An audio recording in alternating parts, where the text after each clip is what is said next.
Labadiena. Ir vėl radijo stoties eteryje atnaujinamas laidų ciklas Mes kolegijoje Marijampolės kolegija miestai.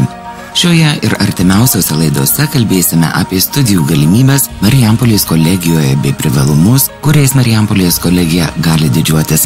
Šiandieninio pokalbio tema – tarptautinės studentų praktikos. Mūsų studijoje svečiuojasi trumpam iš praktikos Norvegijoje sugrįžę šiemečiai kolegijos žemės ūkio technologijų absolventai Dainius Leimonas, Karolis Danisevičius, Marius Menkauskas ir Laurynas Demarodas. Ir paprašysiu pasidalinti savo studijų patirtimi, įžvalgomis ir patarimais būsimiesiems studentams, kurie dar tik sprendžia, kur rinktis aukštojo mokslo studijas.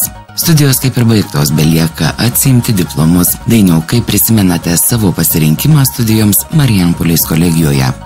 Šią specialybę pasirinkau dėl to, nes tėvai yra ūkininkai ir norėjau kažkaip prisidėti prie jų veiklos, padėti kažkaip jiems. Ir nusprendžiau pasirinkti šią studijų programą, kad galėčiau sieti ateitį su ūkiu ir prisidėti prie veiklos.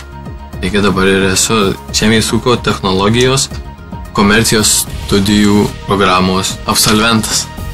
Kaip jau minėjau, visi atlikinėjate baigiamąją praktiką Norvegijoje. Laurynai, ar džiaugiatės apsisprendimu praktiką atlikti užsienyje? Kiek naudinga tokia praktika?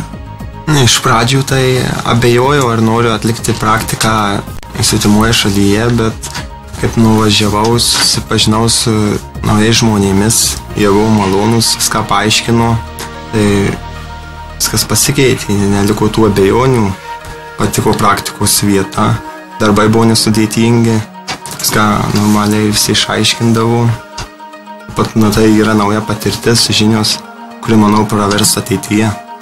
Karoli, ar keistum savo pasirinkimą ir sprendimus, jei turėtum galimybę sugrįžti į tą laiką, kai sprendėjai, kur pasirinkti studijas? Iš tikrųjų buvo tokia mintis, kad kažką gal pakeisti, bet kadangi aš mokinausi, susipažinau su įdomiais žmonėmis ir tai mane įtraukė ir sudomino, tai manyčiau, jog nekeičiu pasirinkimą. Mariau, ką patartumėte neapsisprendusiems, kur studijuoti, kodėl verta rinkti studijas Marijampolės kolegijoje? Aš manau, kad Marijampolės kolegija yra šitų kolegijų, kurioje galima tikrai studijuoti, nes yra daug visokių įdomių specialybių. Yra po paskaitų yra daug visokios veiklos, studentų atstovybės, vieni kiti būreliai. Ir taip pat galima važiuoti į praktiką į užsienį, į Norvegiją, Turkiją ar dar į kitas šalis. Netgi galima po pirmo kurso važiuoti vasarai, atlikti praktiką. Manau, kad verta studijuoti Marijampolės kolegijoje. O dabar norėčiau išgirsti jūsų įspūdžius iš praktikos. Kur atlikinėjate praktiką ir kokį darbą dirbate? Mes dirbame Norvegijoje pas ūkininkus, galima sakyti visi 4. Aš dirbu kartu su Dainim pas ūkininką. Tas ūkininkas nėra stambus, bet mūsų darbai daugumoje prie statybų. Tai statom, šildom, dirbam lempjuviai. Darbas su mediena, šiek tiek su gyvuliais. Aš taip pat dirbu pas ūkininką, daugiausiai prie gyvulių.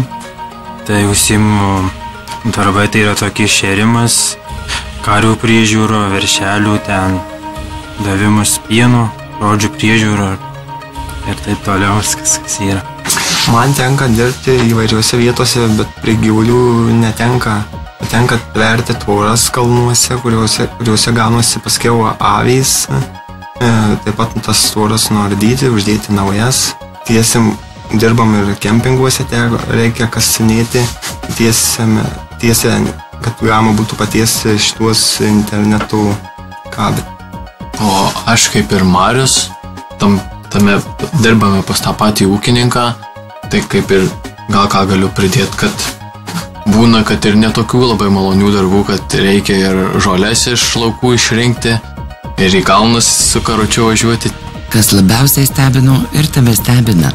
Tai man asmeniškai labiausiai paliko didžiausią įspūdį, tai kad visi Norvegijos žmonės yra draugiški, ypač bosas, šefas, su kuriuo dirbame, ir nėra tai, kad jisai pasako, kaip dirbti, ir tu turi be priekaištų padaryti tą darbą. Jei ką suklydai, nieko iš naujo pamoko, parodo. Ir ne tik darbdavys, yra draugiškas, bet ir aplinkiniai žmonės nuoširdžiai bendrauja, šypsosi.